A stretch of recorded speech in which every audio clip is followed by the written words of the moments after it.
Dan saya mohon pada anda semuanya, tolong ingat ini ya, baik-baik. Kalau nanti di akhirat anda tidak temukan saya di surga, tolong ingatkan kepada Allah, saya pernah ada di sini. Saya pernah ada di sini. Tolong ingatkan.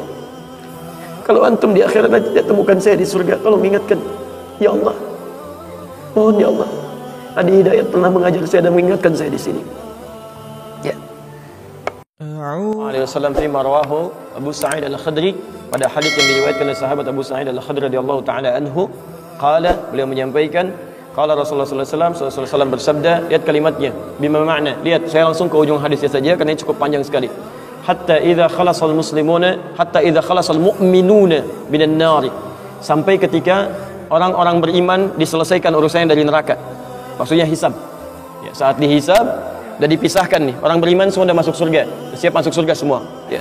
Yang buruk-buruk masuk neraka, dah masuk ke neraka. Jadi kalau amalan anda misalnya 50,001%, masya Allah, maka anda masuk ke dalam surga insya Allah. Lebih banyak amal baiknya. Tapi kalau amalan jelek anda misalnya 50,001%, amal baiknya 49,99, masuk ke mana? Ke neraka. Walaupun cuma 0,01%. Yang jadi masalah sekarang 50%, amal baik 50, amal jelek 50. Masuk ke mana? Taib. Nah itu belum ke surga dan tidak ke neraka. Lihat kalimat saya, belum ke surga, tidak ke neraka. Disimpan di tempat yang tinggi, yang bisa teramati keduanya. Bisa melihat ke surga, bisa terdengar jerit neraka. Kalau lihat udah nggak tega, udah nggak kuat ke neraka. Terdengar jerit neraka. Yaitu disebut dengan A'raf namanya, tempat tinggi yang bisa melihat keduanya. Disebut A'raf. Ya, makanya ada Quran surah Al-A'raf, anda baca dari ayat 45-nya sampai dengan ayat ke-50-nya. Ada ashabul A'raf yang belum ke surga dan sangat ketakutan mendengar jerit-jerit neraka sehingga ingin mengharapkan rahmat Allah Subhanahu wa taala. Dia akan ditempatkan di situ di tengah-tengah nanti sampai selesai hisab. Begitu selesai hisab, dia memohon rahmat Allah, diberikan rahmat Allah, baru kemudian dimasukkan ke dalam surga. Kalau hisabnya misalnya berlangsung selama sehari, maka 1000 tahun dia nunggu di situ. Tayyib.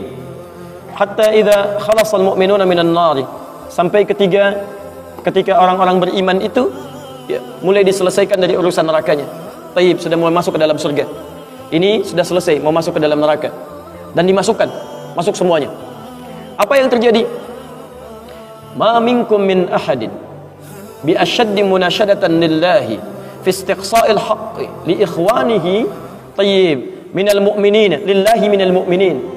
Anda tidak akan temukan pada saat itu situasi saat orang-orang beriman akan masuk ke dalam surganya, sementara yang neraka sudah dihukum di situ, sudah banyak yang dihukum, sudah macam-macam masuk. Ini sudah mulai mau selesai, tiba-tiba ada orang-orang yang mengadu kepada Allah Subhanahu wa taala, memohon dengan sangat. Nabi katakan, Anda tidak akan pernah temukan orang yang paling banyak kuat permohonannya kepada Allah, memelas dengan tulus. Asyaddu munasyadatan. Munasyadah itu sesuatu yang dimohonkan dengan sangat. Ya Allah, mohon ya Allah. Mohon ya Allah. Fawalladzi nafsi biyadi, sampai Nabi berkata, maka demi Allah yang jiwaku ada di tangannya. Ini Nabi bersumpah dengan jiwanya. Tidak pernah ada kalimat dalam hadis, ya, kalimat seperti ini kecuali menunjukkan itu sangat serius. Ingat, sangat serius. Dan ada sesuatu yang penting di dalamnya. Nabi serius menyampaikan ini. Kita jangan anggap bercanda gitu kan. Falladzi nafsi biyadi, maka demi jiwaku yang ada di tangan Allah Subhanahu wa taala, yang bisa diwafatkan kapan saja. Lihat kalimatnya. Fayaqulu, maka mereka berkata, fayaqulu, maka mereka berkata, ya Rabbuna, wahai Rabb kami yang tengah merawat kami di dunia, memberikan kecukupan, memaafkan kami, mengampuni kami, dan memberikan nikmat surga sekarang. Wa ya Rabbuna, wahai Rabb kami, hum ashabuna, mereka ada di antara teman-teman kami. Dalam kalimat yang lebih kuat, kalimat yang menggunakan ikhwan, kata ikhwan, hum ikhwanuna, ya. Hum ikhwanuna, mereka saudara-saudara kami ya Allah. Hum yasumuna ma'ana, ada orang-orang yang berpuasa bersama kami saat di dunia. Yusalluna ma'ana, kanu yusalluna ma'ana, mereka salat bersama kami saat di dunia. Jadi tiba-tiba ada sekelompok ikhwan yang datang kepada Allah, yang kehilangan saudaranya. Kok nggak ada di surga gitu kan? Ketika dia mau berangkat, padahal dulu punya cita-cita yang sama dan sebagainya, tapi karena bekalnya tidak cukup, sebagian ada yang masuk ke dalam neraka. Tiba-tiba mengatakan kepada Allah dengan permohonan yang sangat, ya Allah, saya kehilangan saudara saya. Ya Allah, saya kehilangan saudara saya. Ya Allah, dulu kami puasa sama-sama. Ya Allah, dulu kami sholat sama-sama. Ya Allah, dulu kami ibadah sama-sama. Ya Rabb, kami tidak temukan dia di sini. Ya Allah, mohon, terus mohon. Sampai ketika puncak pada permohonannya, tiba-tiba Allah berfirman, akhriju man araftum. Hei para malaikat, keluarkan orang yang dikenali oleh orang-orang ini, yang disebutkan tadi. Keluarkan mereka dari neraka. Tiba-tiba dikeluarkan. Bertemulah orang-orang ini dengan temannya. Sampai Allah kemudian dengan rahmatnya katakan lagi, akhriju man kana fi qalbihi mithqala dzarratin minal iman. Keluarkan sampai yang ada titik terkecil iman dalam hatinya, keluarkan dari neraka. Bahkan hadis ini ada di Al-Bukhari nanti, ya ada di Al-Bukhari nomor hadis ke-14, posisi paling kiri sebelah bawah, ya, tayyib. Sampai mereka kemudian dikeluarkan dalam keadaan gosong, sudah mulai terbakar habis dan dimasukkan ke dalam surga kemudian. Setelah selesai hisabnya di dalam nerakanya, dikeluarkan dari situ. Jadi ada orang-orang yang dengan syafaat temannya bisa keluar dari neraka, masuk ke dalam surga. Ada yang sama sekali tidak membantu itu. Ya, dosa-dosa yang begitu besar tidak bisa keluar dan kekal dia di dalam neraka. Walaupun dia merasa beriman kepada Allah, tapi digugurkan keimanannya dengan ibadah-ibadah yang melanggar ketentuan Allah, seperti syirik dan sebagainya.